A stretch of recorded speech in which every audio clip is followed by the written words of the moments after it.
रैयत लोग डिमांड किया कि जमीन हमारा दादा दिया है, नौकरी हमको चाहिए। आपको भी मालूम है अगर कंपनी और ग्रामीण के बीच झगड़ा होता है तो पहले क्या होता है, 353 का केस होता है, सबको मालूम है।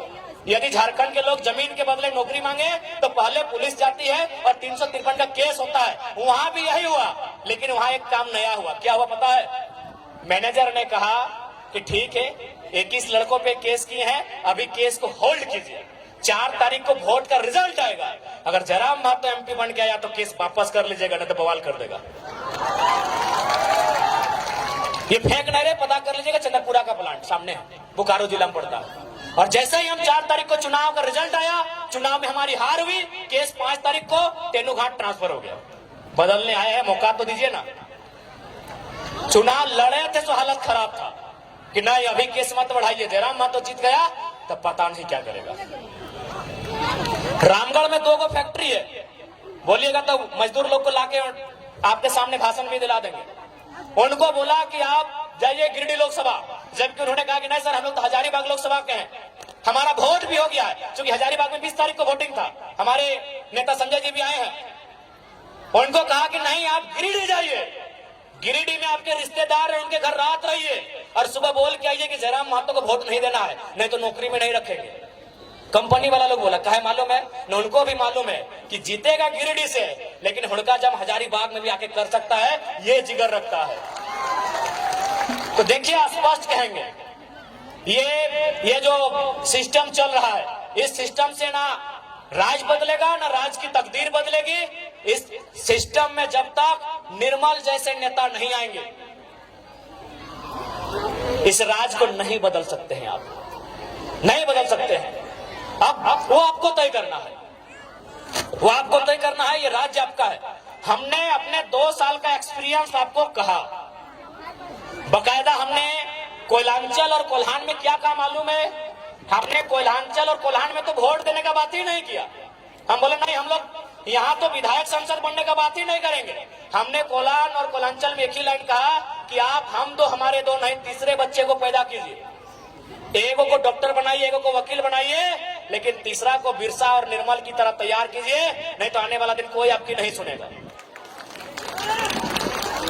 ये बात हमने क्यों कहा मालूम है? आप भी कहेंगे पढ़ा लिखा लड़का अब ऐसा बोलते हैं। हमने ये बात तब कहा जब धनबाद जिला के पूर्व डीसी ने, डीसी यानी जिला का सर्वोच्च पदाधिकारी, उसने क्या कहा मालूम है? कालीचरण महतो नाम का एक आदमी जो भोली गांव का रहने वाला है, उसका जमीन जबरदस्ती कोई कब्जा कर रहा था। वो शिकायत लेके गया डीसी के जनता दरबार में। बताइए डीसी का क्या भर्सन था मालूम है? सुन के आप चौंक जाएंगे।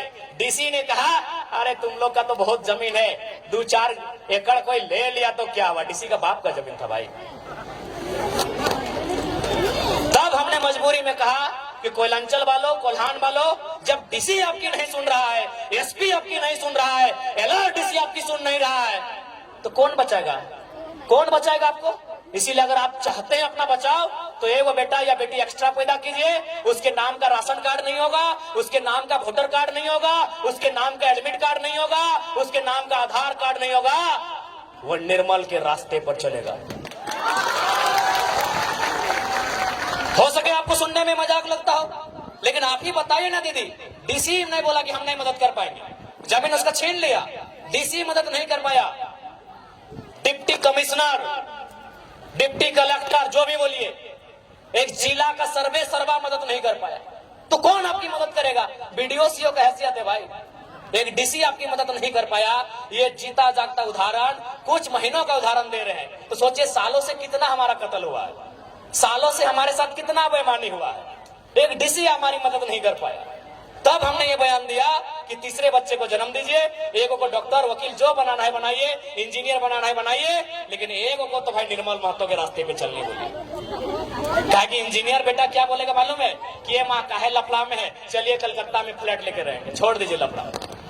लफड़ा नहीं है, वो आपके बाप दादा की संपत्ति है। इस मिट्टी से आपका इतिहास जुड़ा है, इस मिट्टी में आपके बाप दादा का पसीना टपका है, खून टपका है, और आप एक परेशानी में क्या कह रहे हैं? चलिए कलकत्ता में रह लेंगे, बेंगलुरु में नौकरी करते हैं वहीं रह लेंगे, काहे परेशानी? इसीलिए हमने कहा कि इंजीनियर बेटा हम मानते हैं बेचारा पढ़ा लिखा है, वो नहीं लड़ पाएगा इनसे, इसीलिए हमने मजबूरी में ये लाइन कहा। आज भी कहेंगे, 1000 बार कहेंगे, झारखंड के परिप्रेक्ष्य में 1000 बार कहेंगे कि हम दो हमारे दो नहीं, एक एक्स्ट्रा जन्म दीजिए और उसको निर्मल और बिरसा के रास्ते पर चलने के लिए तैयार कीजिए, नहीं तो कुछ नहीं बचेगा। अगर डाउट है तो रांची उठ के देख लीजिए, जाइए उस पहाड़ में चढ़िए, रांची का दृश्य देखिए। रांची में 4000 आदिवासियों की हत्या खाली जमीन विवाद में हुआ है। तो 3 एसपी है, एसएसपी है, सिटी एसपी है, ग्रामीण एसपी, क्या उखाड़ लिया। एगो डीसी भी था छवि रंजन, नोट छापते चला गया, कौन मदद करेगा? हम साफ कहते हैं, हमको डर नहीं लगता है। डीसी छवि रंजन नोट छाप के आदिवासी का जमीन बेच के चला गया, क्या उखाड़ लिया आप? क्या उखाड़ लिए बताइए? हम साफ कहेंगे, मरना एक दिन सबको है। हम सांसद विधायक बनने नहीं है, अगर आते तो हम अभी सांसद भवन में होते, हमको भी मिल जाता सरकारी आवास, दिल्ली में मिल जाता। बताइए, छवि रंजन एक डीसी, 4000 लोगों की हत्या खाली जमीन विवाद में रांची में हुआ है। एक कोर्ट का भी गठन हुआ, एसआर कोर्ट के क्या बोलते हैं, स्पेशल उन मामलों को निपटाने के लिए। पता नहीं अब क्या हुआ, नहीं हुआ। तो किससे आप मदद की गुहार लगा रहे हैं? कि कौन आपकी मदद करेगा? बताइए, कौन आपकी मदद करेगा? अरे भाई, डीसी छवि रंजन डीसी थे, पूजा सिंघल आईएएस थी, अरे वो आपको लूटने के लिए यहाँ आई है, तो किससे मदद की अपेक्षा रख रहे हैं? या तो 2 ही रास्ता है, विधानसभा के भीतर अच्छे लड़कों को भेजिए जो फौलादी है, जो बहादुर है, या तो निर्मल बनिए, या तो बिरसा बनिए, कोई रास्ता नहीं है। अगर आपको रास्ता दिखे तो बताइएगा, अगर आपको रास्ता दिखे तो हमको भी बताइएगा।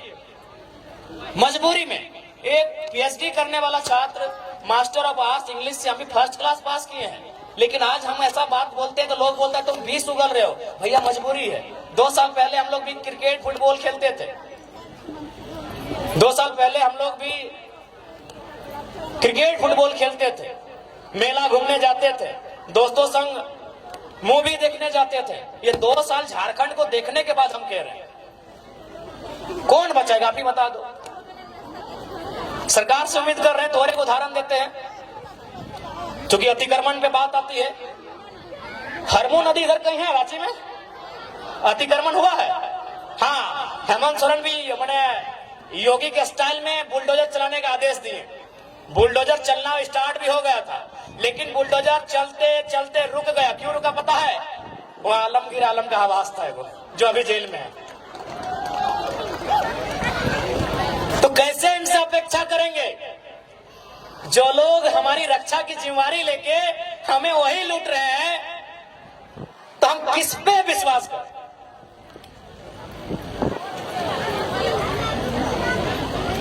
इसलिए आज आपसे करवत प्रार्थना है, और फिर से वही सवाल है कि यदि झारखंड राज्य अलग करने का उद्देश्य अगर पूरा हो गया है तो बोल दीजिए इस भीड़ में से, हम लोग चुनाव नहीं लड़ेंगे। पैसा कौड़ी कुछ भी नहीं है, ऊपर से बहुत रिस्क है, जान का खतरा है। आप बोल दीजिए कि झारखंड राज्य अलग करने का उद्देश्य पूरा हो चुका है, हम लोग चुनाव नहीं लड़ेंगे। हो गया है क्या? हो गया है? हुआ है? तो क्या हमें चुनाव लड़ना चाहिए ना भाई?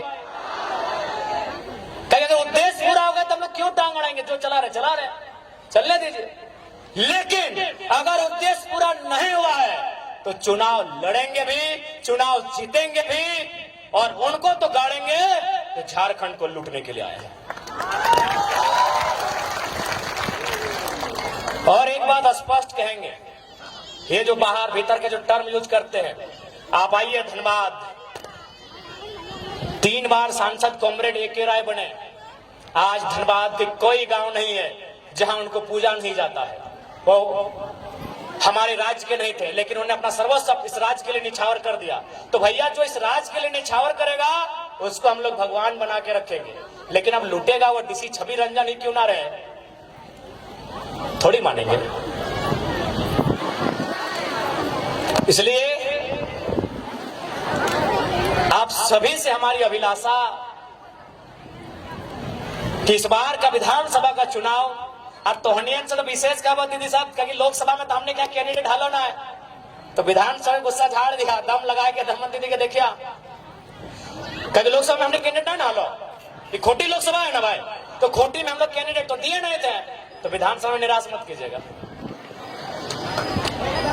विधानसभा में निराश मत कीजिएगा। ये आज तमाड़ विधानसभा से हम ये अपील करना चाहेंगे, क्योंकि लोकसभा में कैंडिडेट नहीं रहा, हम लोग प्रत्याशी खोजे, प्रत्याशी को बोले भी तो तैयार नहीं हुए, लेकिन उम्मीद करते चलिए लोकसभा का चुनाव पार हो चुका है, विधानसभा का जो चुनाव आएगा उसमें आपका आशीर्वाद मिले।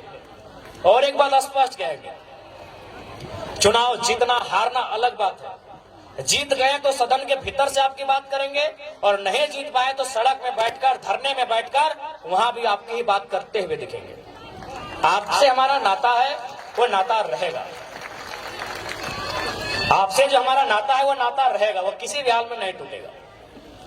हम आपके लिए आए हैं, जनता जनार्दन के लिए आए हैं, हम लोग खड़े हैं। खैर देवेंद्र दा तो बता दें कि अपना बाल नहीं काटेंगे, ऐसे बहुत सारे नौजवान जिन्होंने बहुत किस्म का मैंने वचन लिया है, रिजवान जी भी अपना वचन बता दिए। तो हम लोग शौक नहीं है कि विधायक बन के निकल जाए, सांसद बन के निकल जाए, ख्वाहिश यही है कि इस राज्य के लोगों का संरक्षण हो।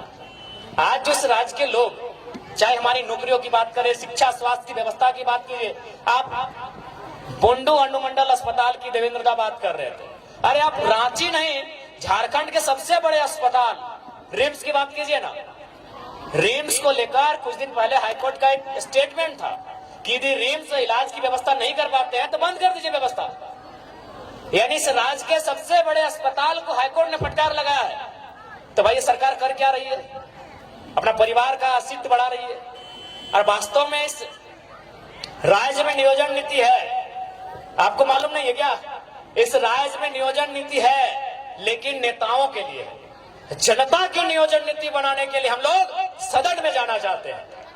नियोजन नीति है नेताओं के लिए। कैसे से? रांची के कोई क्या थे पूर्व सांसद, ना वो रामटाल जी नहीं, और वो जो सुबोध कांत सहाय, कांग्रेस पार्टी, उनकी बेटिया का क्या कारनामा है भाई? अगर बेटिया चुनाव लड़ गए तो नेता के तो है ही हो कि नेता के लिए नियोजन नीति है। बाप तो रहबे कि बेटिया टिकट लेके आ गए। इधर आजसू के नेता है रामगढ़ वाले मौसा जी गिरिडीह से सांसद और मौसी रामगढ़ से विधायक, वहां नीति है।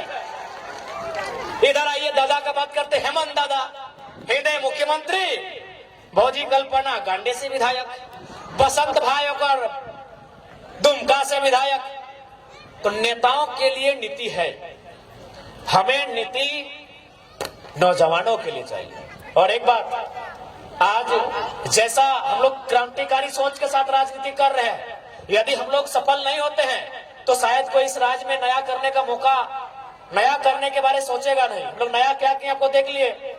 आप बार बार कहते हैं कि एक चपरासी बनने के लिए पढ़ा लिखा होना चाहिए, इंटरव्यू होना चाहिए। हम लोग भी जारी किए हैं कि हमारी पार्टी से वही प्रत्याशी बनेगा, उनको क्राइटेरिया दिए हैं। ऐसा नहीं कि जो नहीं पढ़े लिखे नहीं बनेंगे, लेकिन कम, मैक्सिमम वही रहेंगे। अभी यही उदाहरण देते हैं, आपके बीच हमारे 3 प्रत्याशी, हम गिरिडीह वाले हैं, आपके रांची से देवेंद्र दा है, हजारीबाग से संजय मेहता है। क्या क्वालिफिकेशन है?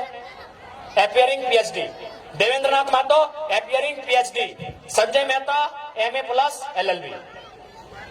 तो अगर एक नई क्रांतिकारी शुरुआत हम लोग करने जा रहे हैं, आपका खुद डिमांड रहता है कि चपरासी बनने के लिए पढ़ा लिखा होना चाहिए, हम पढ़े लिखे लोगों को आगे लाने का काम कर रहे हैं, और यहाँ अगर हमें सपोर्ट नहीं मिलेगा तो गुस्सा फेसबुक में ही दिखाइए, फिर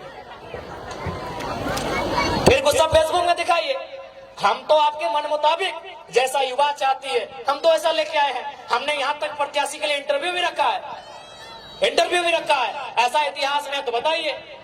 हमारे पार्टी से जो भी प्रत्याशी बनेंगे उनका इंटरव्यू लिया जाएगा, ऐसा इतिहास में नहीं हुआ। तो अगर हम लोगों को सपोर्ट नहीं मिलेगा तो नो डाउट अगर हमारा मनोबल कैसे उठेगा। तो इसलिए हम लोग क्रांतिकारी बदलाव करने इस राज्य में जा रहे हैं, आपका आशीर्वाद मिले। और विशेषकर दीदी लोग आपसे कहेंगे, दीदी लोग आपसे भी कहेंगे कि अबरी अगर नो डाउट आपकी भूमिका बहुत ज्यादा है, आपकी भूमिका तोहनी के भूमिका ये खातिर ज्यादा हो ना, तोहनी के काम ज्यादा हो। सीएनटी कानून को समझिए, तो सीएनटी कानून में क्या कहता है कि आदिवासी, मैं आदिवासी पे ही बात करता हूँ कि एक आदिवासी का जमीन एक आदिवासी खरीदेगा, एक आदिवासी का जमीन आदिवासी खरीदेगा, लेकिन उसे थाना में, चलिए उस समय थाना तब जिला बन गया है, या फिर हम प्रखंड मान लेते हैं, चलिए हम ऐसे कानून में क्या है नहीं मालूम है, हम सपोज दैट जिला ही मान लेते हैं कि एक आदिवासी का जमीन उसी जिला उसी प्रखंड के एक आदिवासी को खरीदना है। तो हेमंत सोरेन तो रामगढ़ जिला के थे, दुमका में क्या खरीदे? तर्क से बात कीजिए, ऐसे हवा हवाई बात नहीं करेंगे। ये इसका मतलब वो बिरसा भगवान खुद नहीं मानते हैं। हेमंत सोरेन खुद देखिए, माला चढ़ाने से बिरसा भगवान के आप अनुयायी नहीं हो गए। अगर हेमंत सोरेन जी ने बिरसा भगवान पे माला चढ़ा दिया तो उसके अनुयायी नहीं हुए। वो चाहते क्या थे, वो उनके मरने के बाद जो कानून बना, क्या उस कानून को हेमंत सोरेन मानते हैं? मेरा एक ही सवाल है। बिरसा भगवान के मरने के बाद एक कानून बना, उस कानून का नाम है छोटा नागपुर टेनेंसी एक्ट। वो कानून तैयार होना स्टार्ट हुआ 1902 में और फाइनल हुआ नवंबर का महीना 1908 में। ये कानून बना बिरसा भगवान की शहादत के बाद। तो क्या माननीय मुख्यमंत्री उस कानून को मानते हैं? जी नहीं, धज्जियां उड़ाते हैं। उस कानून की धज्जियां उड़ाते हैं। उनका जमीन रांची में, उनका जमीन रामगढ़ में, उनका जमीन बोकारो में, उनका जमीन धनबाद में, उनका जमीन दुमका में, 5 जिला में हम जानते, बाकी आप जानिए, बाकी आप जानिए, बाकी भैया आप जानिए। देखिए, आज लोगों को हमसे हालत इसलिए खराब है कि हम सरल शब्दों में लोगों को बहुत गहरी गहरी और रहस्यमयी बातों को समझा देते हैं। जो बातें उलझी हैं उन बातों को सुलझाते हैं। इसीलिए आज हमें लोग जानते हैं कि ये लड़का लीडर तो है ही, साथ में टीचर का काम करता है। और समाज में आप लीडर पैदा होने दीजिए, टीचर पैदा मत होने दीजिए। इसीलिए लोग इतना केस करता है हम लोग के ऊपर। एक सिंपल सा बात है, हेमंत सोरेन आदरणीय मुख्यमंत्री बड़े भाई उनको बोल रहे हैं, बिल्कुल बिरसा भगवान के सिद्धांतों को नहीं मानते हैं। अगर मानते हैं तो चलिए आपसे कहेंगे, आपने जिन वैसे भी आदिवासी का ही जमीन खरीदा, अभी कितना करोड़ों का था, बोकारो वाला तो पेपर भी देख लीजिए, कटिंग 20 करोड़ बताया जा रहा है उसका अनुमान। आप उस आदिवासी परिवार का जमीन वापस कीजिए, हम मानेंगे आप आदिवासी हितैषी भी हैं और आप बिरसा भगवान को मानने वाले भी हैं।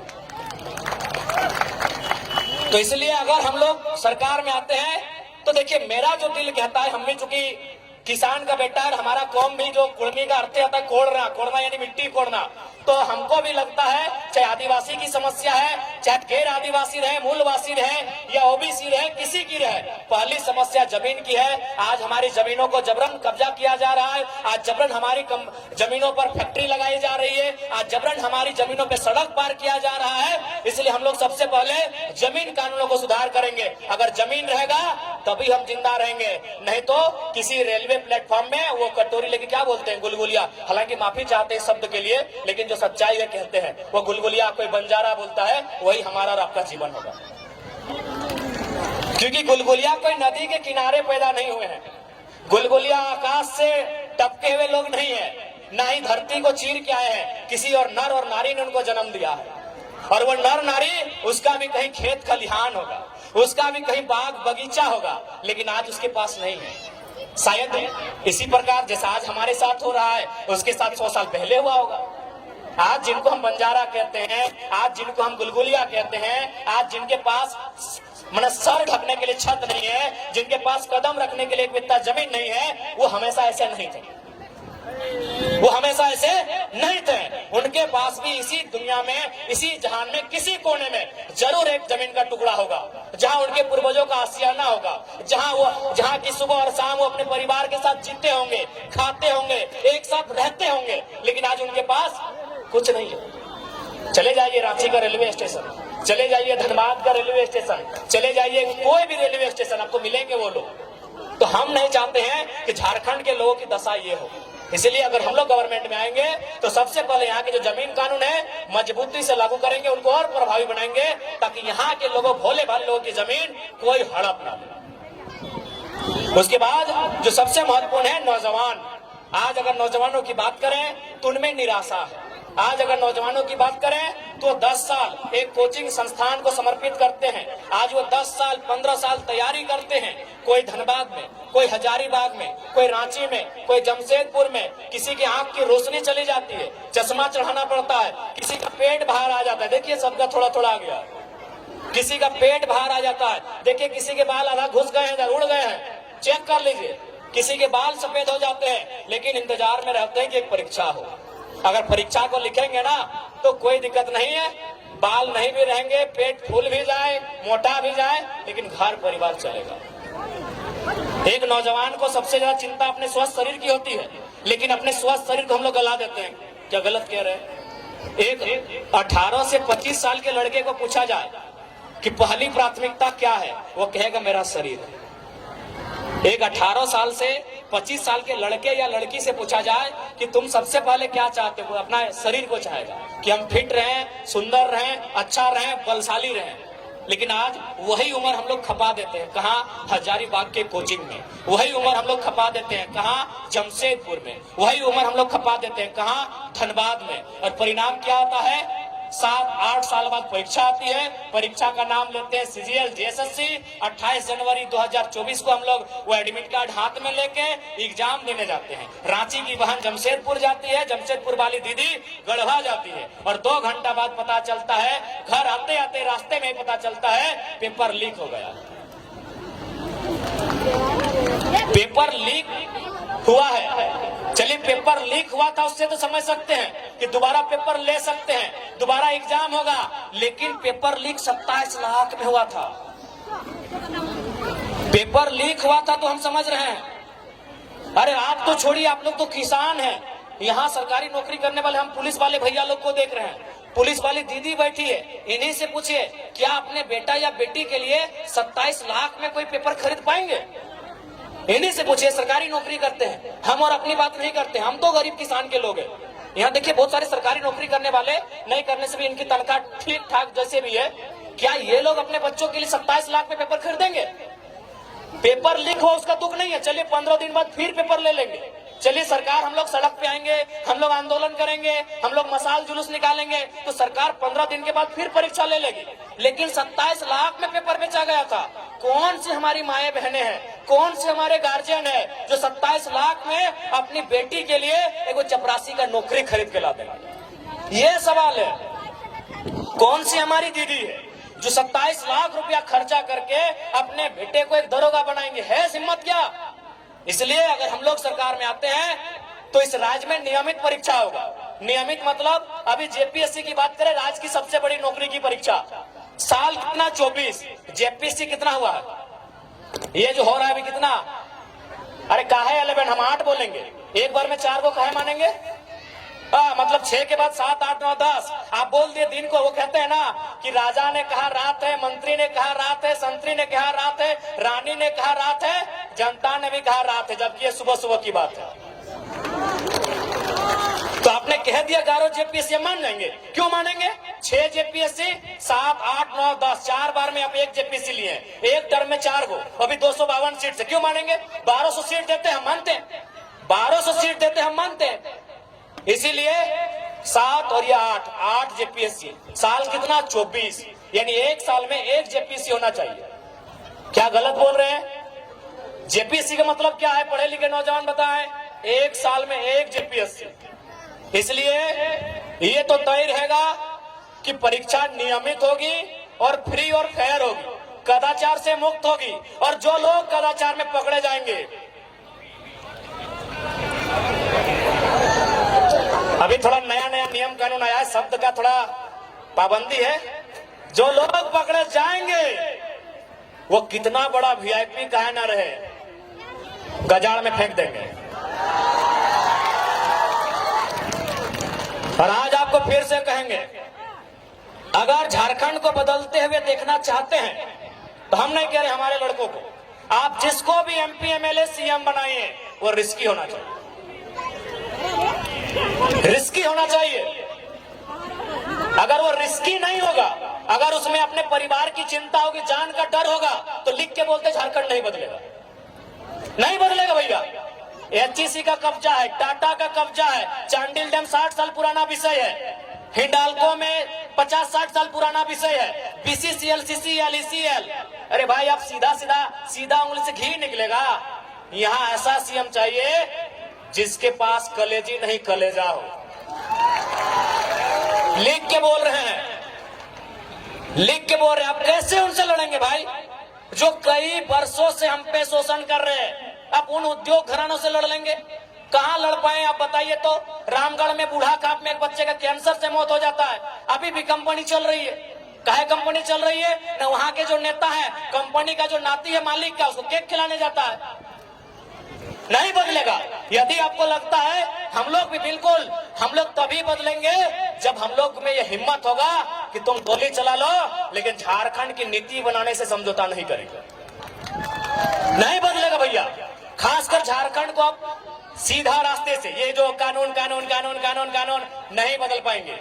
इसके लिए थोड़ा होना चाहिए बोल्ड लीडर, जो थोड़ा अगर पटका पटकी का भी नौबत है तो पटक दे। नहीं बदलेगा। अरे बीसीसीएल आज का कब्जा है, क्या आपको क्या मालूम है? कुछ बता देते हैं। 1975 में 375 आदमी मर गया दब के। 1964 में 268 को कोयला के खदान के नीचे दब के मर गया। 2006 में बागमारा में 50 को आदमी मजदूर नीचे दब के मर गया। उस बीसीसीएल से लड़ लेंगे? अरे आपका एक और नहीं 300 आदमी दब के वहां मर जाता है, कोई सुनाने वाला नहीं भैया। अब उससे लड़ लेंगे? मजाक लगता है आपको? पूरा चेन को कब्जा करके रखा है। ठीक है, पूजा सिंघल को आपने अरेस्ट कर लिया, उसका हॉस्पिटल तभी भी खड़ा है। पूजा सिंघल को आपने अरेस्ट कर लिया, हॉस्पिटल तभी भी खड़ा है। क्या कबाड़ लिए? क्या कबाड़ लिए? नहीं होगा, स्पष्ट कहेंगे। और हम भी बार बार यही बोले हैं, अगर हमारी पार्टी से कोई विधायक बनने आए हैं तो भैया कलेजा लेके आइएगा, कलेजी है तो मत लड़िएगा। नहीं होगा, सीधे रास्ते से झारखंड में पॉलिटिक्स नहीं होगा।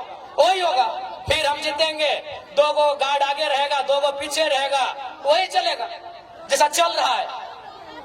4 गो फार्म हाउस रहेगा, 1 गो घर वाली रहेगी, 2 गो बाहर वाली रहेगी, यही चलेगा। इससे ज्यादा नहीं बदलेगा। लिख के बोल दे रहे हैं, अगर कलेजा है तो ही बदलेगा। और विश्वास कीजिए हम लोग बदलेंगे। एक छोटा सा उदाहरण देते हैं। चंद्रपुरा में प्लांट है, सीटीपीएस उसका नाम है। वहां एक प्लांट आया, से सवाल करता हूं, क्या पूरा समाज और एक तरफ मुख्यमंत्री, आपको नहीं लगता है अगर सच में अगर वो संथाल हितैषी ही होते हैं तो चंपई कुर्मी थोड़ी थे?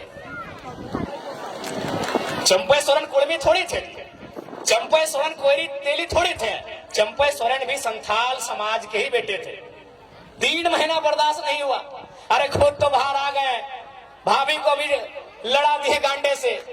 हम तो बोले आप उनकी वंशावली जारी कर दीजिए और अपना सीट जारी कर दिए, काहे वहां नया लड़का लोग तैयारी करेगा? 3 महीना बर्दाश्त नहीं कर पाए ये लोग। 4 साल 5 साल, कोई हजारीबाग में चूल पका के आया है, कोई जमशेदपुर में 10 साल अप्रेंटिस का काम करके आया है, कोई धनबाद के कोयला खदानों के अंदर प्रैक्टिस करके आया है, 10 साल तक प्रैक्टिस किया है, और आप 3 महीना बर्दाश्त नहीं कर पाए। तुरंत सीएम का कुर्सी आपको चाहिए।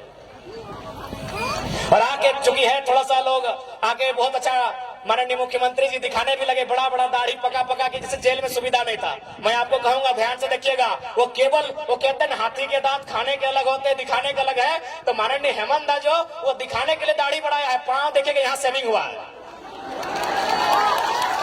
पांव देखिएगा। क्योंकि लोग आपको बताएंगे कि जेल में सुविधा नहीं थी, जेल में हमारे साथ वहां भी अत्याचार हो रहा था, गरीब आदिवासी है वहां भी अत्याचार हो रहा था। ध्यान से उनके पांव को देखिएगा, ईमानदारी से बोल रहे आप चेक कीजिएगा, पांव का सेविंग हुआ है। ये दिखाना होगा ना भैया। आप नोट नहीं किए, आप भावनाओं में बह गए कि चलिए बाहर आ गए हैं। ठीक है, उनके प्रति अगर जेल में थे हमारी भी हमदर्दी है, लेकिन अगर वो राज को छलने का काम करेंगे, केवल अपने परिवार का जेब भरने का काम करेंगे, तो हम हेमंत से भी सवाल करेंगे, अर्जुन मुंडा से भी सवाल करेंगे और सुदेश महतो से भी सवाल करेंगे। आपके साथ अगर अन्याय होगा तो हमदर्दी रहेगी। आपके साथ ईडी ने आपको परेशान किया, हमदर्दी हमने दिखाई कि भाई ईडी खाली विपक्ष के पास ही क्यों है, वो पक्ष वालों के पास क्यों नहीं है, बीजेपी के लोगों के पास क्यों नहीं। बिल्कुल हमने हर बार इंटरव्यू कहा, लेकिन आप अगर दिखाएंगे बड़ा बड़ा दाढ़ी और पांव सेव करके आएंगे तो जनता को तो बताएंगे।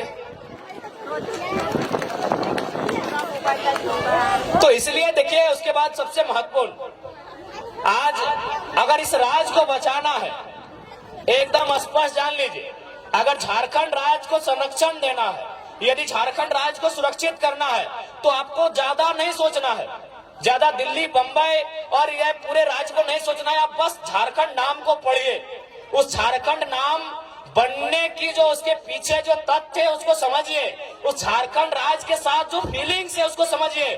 झारखंड, आप ज्यादा दिमाग मत दौड़ाइए। झारखंड यानी झारखंड, झाड़ मने ये देखिए पहाड़, झाड़ यानी जंगल, झाड़ यानी जंगल, यानी सबसे पहले अगर झारखंड को बनाना है तो वन कानून में सुधार कीजिए और बिल्कुल वनों को बचाइए। और दूसरा, अगर झारखंड को बचाना है तो खंड यानी जमीन, जमीन यानी सीएनटी का कानून, जमीन यानी सीएनटी का कानून, जमीन को बचाइए। यदि झारखंड को बचाना है तो नौकरी तो बाद में होगा ही, नौकरी को हम सेकेंडरी मानते हैं, भले आप कैसा, आपका अपना ओपिनियन है, हम खेत को प्राइमरी मानते हैं। क्योंकि अगर हमारे पास अगर नौकरी नहीं रहेगी, जो कि संभव भी नहीं कि हर नौजवान के पास होगी, लेकिन हर नौजवान के पास उसके बाप के नाम से एक बपोती जमीन का टुकड़ा रहेगा। आज वर्तमान सरकार की क्या घोषणा पत्र में है कि जीएम लैंड क्या वो मालगुजारी रसीद कटाएंगे। जीएम लैंड शायद नौजवान नहीं समझते हैं, समझना चाहिए, क्योंकि नौजवान थोड़ा इंस्टाग्राम वाले हो गए, नौजवान थोड़ा फिल्टर वाले हो गए, नौजवान थोड़ा फेसबुक वाले हो गए, इसलिए पता नहीं जीएम लैंड समझते हैं कि नहीं। देखिए, चूल पका हुआ दादाजी लोग जीएम लैंड समझते हैं। जीएम लैंड यानी हमारे बपोती जमीन, जीएम लैंड। देखिए, यहीं से सवाल सुनिए, अभी तक रसीद नहीं कटा रहा है, सरकार का यह घोषणा था, उससे नुकसान क्या होगा सुनिए। पहला बात, जीएम लैंड किसी सरकार की नहीं है, हम तो स्पष्ट कहते हैं कि कोई भी जमीन किसी सरकार का नहीं है, कोई जमीन किसी सरकार का नहीं है। पता है क्यों? न सरकार बना है 15 अगस्त 1947 को, और ये जमीन हमारे पास कब से है? अरे हमको तो लगता है किसी किसी का बाप का जन्म 1947 में है, हमारा कई गो पीढ़ी से पहले से जमीन हमारा है, तो ये जमीन हमारी है। इसलिए अगर हम लोग विधानसभा में आते हैं तो सबसे पहले जो जीएम लैंड है उसकी रसीद एकदम पुख्ता काटी जाएगी, उसकी रसीद किसानों के फेवर में काटी जाएगी। सबसे पहले अगर झारखंड को बचाना है तो यहाँ की जमीन को बचाइए। अगर जमीन ही नहीं रहेगी और कहीं के लोग आकर यहाँ बसेंगे, अपने साथ अपनी भाषा को लेके आएंगे, अपनी परंपरा को लेके आएंगे। आज देखिए, असूरी जनजाति, हमारे पास जो ट्राइब की लिस्ट है उसमें एक 8 लिस्ट है जिसमें प्रिमिटिव ट्राइब आते हैं, जिसमें असूरी जनजाति आती है। क्या आपको मालूम है असुर लोग अभी कहाँ है, कितनी संख्या में है, उनकी भाषा कहाँ है? नहीं, खत्म हो रहा है।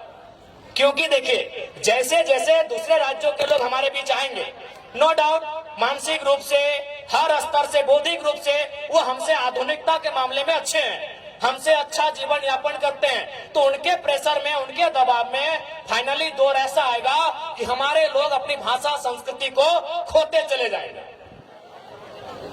हमारे लोग अपनी भाषा संस्कृति, अपनी परंपरा को, अपनी पहचान को खोते चले जाएंगे।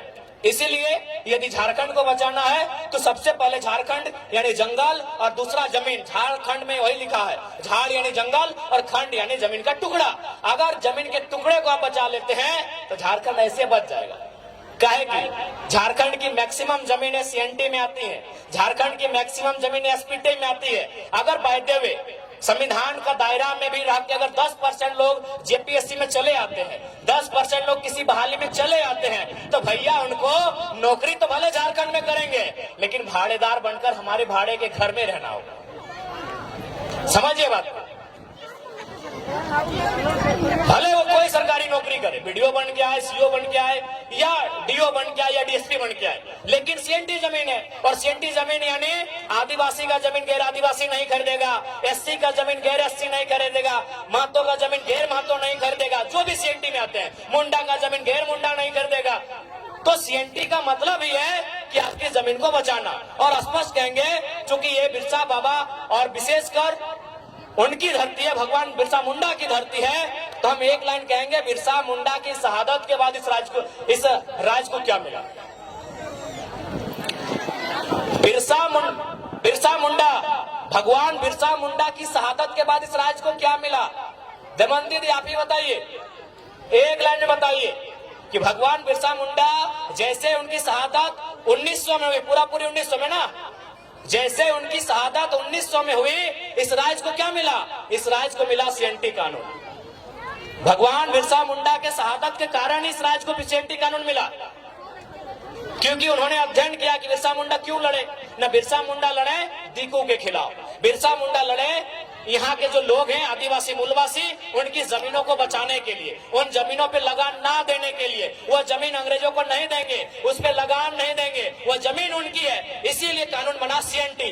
अब एक बात तय है, यदि आप भगवान बिरसा मुंडा को मानते हैं तो हेमंत सोरेन को नहीं मानना होगा। नहीं, आप तय कर लीजिए। हम तर्क दे रहे हैं, हम तर्क दे रहे हैं भैया, हम ऐसे आप ताली मत पीटिए, हम तर्क दे रहे हैं। विशेषकर हम आदिवासी समाज से ही कहेंगे, यदि बिरसा मुंडा आपका आदर्श है तो हेमंत सोरेन आदर्श नहीं है। क्यों नहीं मालूम है? क्योंकि बिरसा मुंडा तो आज हमने विधानसभा के आवे के मकसद, विधानसभा में आवे के मकसद पहला ही है कि इस राज्य के खातिर एक स्थानीय नीति बनेगा। स्थानीय नीति के मतलब देख ले कैसे है। स्थानीय नीति बनतो तो ओकर से लाभ झारखंड के लोग के मिलतो। जैसे देख दीदी सब तो इतना जन भारी संख्या में अले हा जुटला, बताओ तो यहाँ डॉक्टर तो नहीं कहेगा, डॉक्टर नहीं ना, मास्टर नहीं कहेगो, इंजीनियर कहेगो, वकील कहेगो, तो तोहनी की भात रांधनी है ना, भात रांधा ना। बताओ झारखंड के बहु बेटी जकर बाप दादा के गर्दन कट के अलग भई गए, जकर बाप दादा के पीट के चाम छाल के पीटा हथिन पुलिसियन में, ये सब झारखंडी पुलिस लगो। पहले जब हथोन परदेसिया पुलिस तो हमने के पिटवाइन के चाम छाल डाले मारते मारते।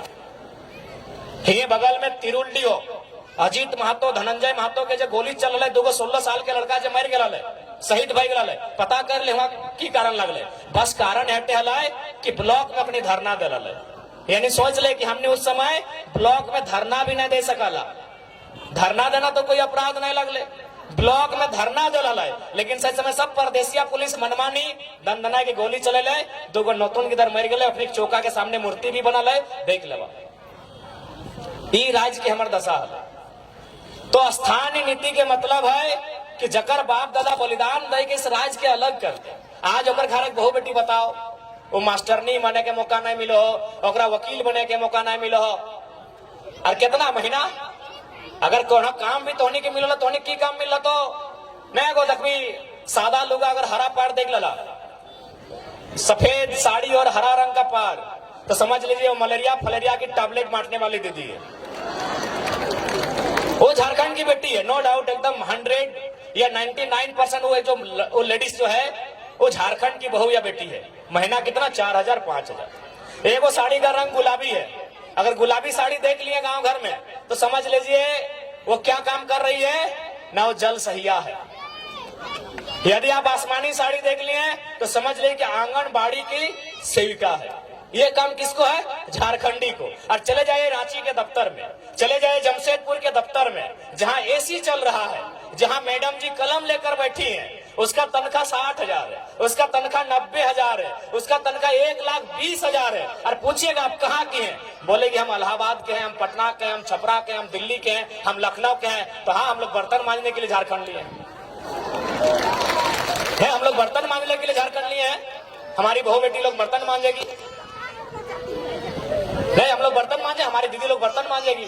और ये हम नहीं कह रहे हैं, ये आंकड़े कह रहे हैं, सरकार के आंकड़े कह रहे हैं कि 75,000 झारखंड की 75,000, उसमें मैक्सिमम आदिवासी घर की बेटियां दिल्ली में, चेन्नई में, बंबई महानगरों में दाई का काम करती है। ये आंकड़े कहते हैं 75,000, यानी जिनके लिए राज बना है उनके घर की बहु बेटियां दिल्ली में जाके नौकरानी का काम करती है, और जिनका इस राज्य से वास्ता नहीं वो मलकती है, चमकती है और महारानी का काम करती है।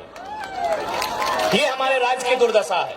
हमें उन बहनों से भी शिकायत नहीं है, हमें शिकायत हमारी सरकार से। वो दिल्ली की बहन हो चाहे पटना की बहन हो, हमें उससे कोई शिकायत नहीं है। शिकायत हमारी सरकार से है कि आप इस राज्य से बाहर लोगों को अवसर क्यों देंगे, क्यों देंगे? ये राज्य हमारा है, इस राज्य में गैर राज्यों को अवसर क्यों मिलेगा?